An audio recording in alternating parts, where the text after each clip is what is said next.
한국 인터넷 커뮤니티에서는 종종 공포 이야기가 큰 인기를 끌곤 한다. 이러한 이야기들은 종종 도시 전설, 미스터리한 사건 또는 개인적인 경험담을 바탕으로 한다.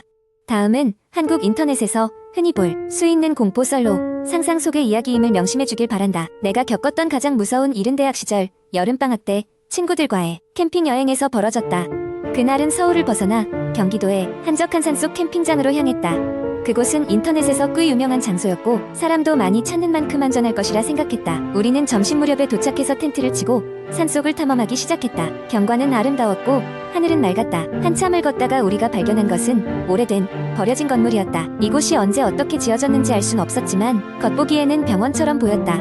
친구 중 한 명이 호기심에 이끌려 들어가 보자고 제안했다. 처음엔 다들 망설였지만 결국 호기심이 이기고 말았다. 건물 안으로 들어가자마자 먼지, 냄새가 코를 찔렀다.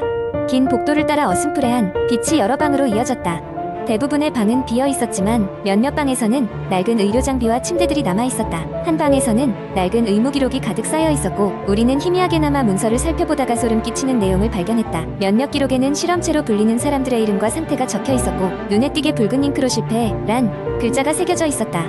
그때였다. 복도 끝에서 낡고 녹슨 철문에 삐걱이는 소리가 들렸다. 우리 모두 순간 멈춰섰고 한 친구가 작은 목소리로 말했다. 아무도 안 거기 있겠지? 소리가 난 쪽으로 천천히 다가갔다. 우리가 입고 있던 방에 불빛이 어두워지면서 심장이 빠르게 뛰기 시작했다. 철문을 열고 나가자 어두운 계단이 이어지고 있었다. 우리는 장난기가 발동되어 그 계단을 내려가 보기로 했다. 계단은 생각보다 깊었다. 내려갈수록 주변은 더욱 어두워졌고 차가운 공기가 뼛속까지 스며드는 느낌이었다. 마침내 계단 끝에 다다랐을 때 우리는 또 다른 복도를 발견했다. 복도 끝에는 하얀 벽에 방이 있었는데 그곳은 유일하게 전기가 들어오는 방이었다. 방 한쪽에는 벽에 달린 TV가 있었고 화면에는 오래된 CCTV 영상이 재생되고 있었다.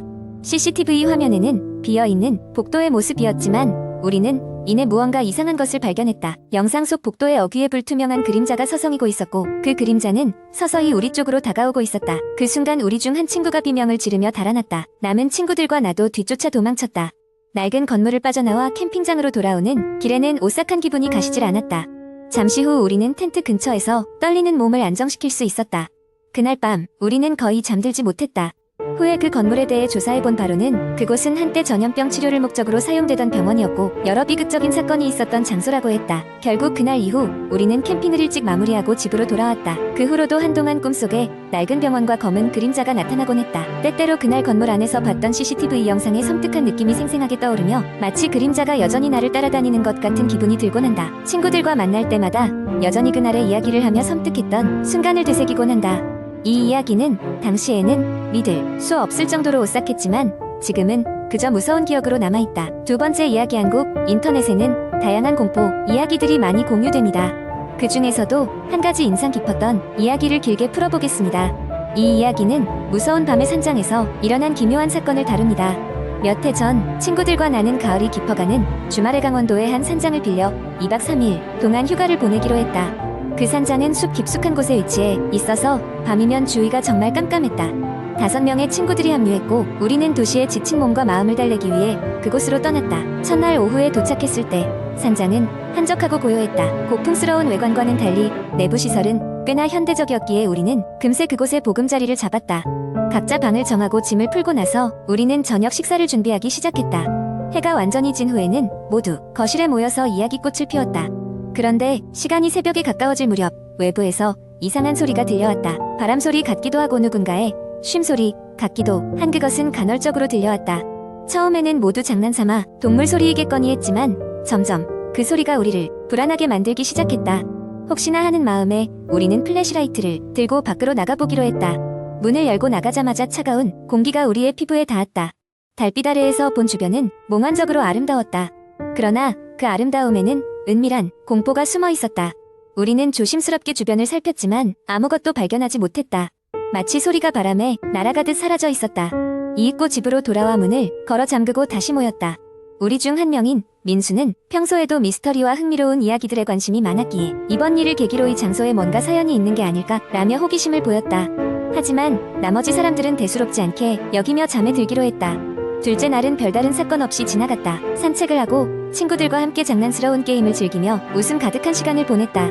이렇게 즐거운 시간을 보내다 보니 어젯밤의 일은 어느새 잊혀져 가고 있었다. 그러나 두 번째 밤이 되자 그 이상한 소리는 다시 들려왔다. 이번에는 이전보다 훨씬 가까이서 그리고 더욱 뚜렷하게 울렸다. 마치 누군가가 문 밖에서 우리를 지켜보며 내는 소리 같았다. 우리는 서로 얼굴을 마주보며 잔뜩 겁에 질렸다. 민수는 자신의 스마트폰으로 소리를 녹음하기 시작했다. 우리는 으스스한 공기 속에서 소리를 분석하며 그 정체를 파악하려고 노력했다. 그 소리는 불규칙하게 고조되었다가 사라졌다. 정말 알 수 없는 일이었다. 그때 함께 온 친구 중 한 명이 이 산장에 얽힌 이야기를 알고 있다고 말했다. 이곳은 과거에 어떤 노부부가 살던 집이었고 그들은 이곳에 머무는 동안 갑작스럽게 실종되었다는 것이었다. 사람들이 그들을 찾아 나섰지만 결국 부부는 끝내 발견되지 못했고 그 이후로 이 산장은 버려져 사람들의 발길이 뜸했다고 한다. 이야기를 듣자마자 우리는 모두 등골이 서늘해짐을 느꼈다. 어쩌면 그 노부부의 영혼이 아직도 이곳에 남아있는 것이 아닐까 하는 생각에 사로잡혔다. 다음날 아침 일찍 우리는 예정된 일정을 급히 마무리하고 서둘러 산장을 떠났다. 그 후로도 종종 모임에서 이 산장과 그날 밤의 이야기를 나누곤 했지만 여전히 그 소리가 무엇이었는지는 아무도 알지 못한다.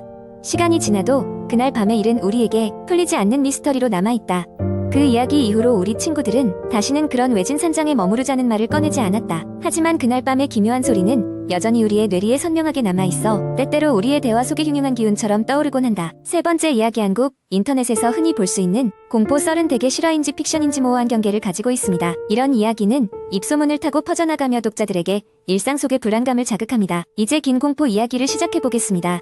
대학 시절 여름방학을 맞아 친구들과 함께 여행을 가기로 했다. 계획은 전라남도의 한 작은 마을에 있는 오래된 한옥에 며칠 묵으면서 여유롭게 시간을 보내는 것이었다.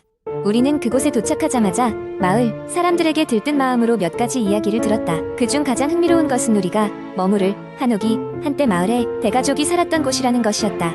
마을 사람들에 따르면 그 집에 살던 가족은 참으로 행복해 보였지만 어느 날 밤 불행한 사고로 여러 명이 죽음을 맞이했고 그 이후로 그 집은 귀신 들린 집이라는 소문이 돌게 되었다. 밤마다 슬픈 울음소리가 들리고 며칠 후에는 누군가의 발소리와 함께 문을 두드리는 소리가 들렸지만 문을 열면 누구도 없었다고 했다. 우리는 대수롭지 않게 여기고 그냥 옛날 사람들의 이야기겠거니 했다. 그날 밤 우리는 한옥에 짐을 풀고 저녁을 먹고 나서 담요를 덮고 서로 돌아가며 귀신 이야기를 하기로 했다. 이야기의 주제는 점점 더 무서워졌고 긴장감이 돌기 시작했다. 누군가가 방 안에 불을 껐을 때 한 명의 친구가 으스스한 목소리로 말했다. 이 집에서 어떤 일이 있었는지 모두 아시잖아요. 그 죽은 가족이 이 말이 끝나기도 전에 우리는 바람의 문이 덜컥거리는 소리를 들었다.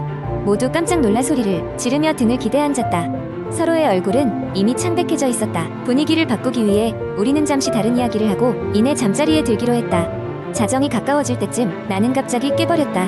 머릿속은 맑았지만 몸은 움직일 수 없었다. 그것이 가위눌림이라는 것을 깨닫기까지 얼마 걸리지 않았다. 갑작스런 두려움이 밀려오고 갑자기 방 안에 기압이 떨어지는 듯한 느낌을 받았다. 그 순간 방 안에 낯선 남자의 그림자가 보였다. 그 사람은 차분히 방을 가로질러 나에게 다가와서는 내 얼굴 가까이에서 멈춰섰다. 그 그림자는 희미하게 빛나는 눈을 가지고 있는 것 같았고 나는 그 순간 소리를 지르려고 했지만 소리가 나오지 않았다. 갑자기 그 낯선 남자는 사라지고 나는 다시 움직일 수 있게 되었다. 공포에 질려 일어났을 때 내 친구들도 이미 깨어나 있었다. 그들도 마찬가지로 가위눌림을 당했고 누군가가 방 안을 돌아다니는 것을 느꼈다고 했다. 우리는 익히들은 이야기가 떠올라 방을 나서기 시작했다. 그 훗날 아침 우리는 마을 사람에게 일어난 일을 이야기했지만 그들은 이미 알고 있는 듯한 표정을 지었다. 그림자를 본 사람은 다시 이곳을 찾지 않게 될 거예요.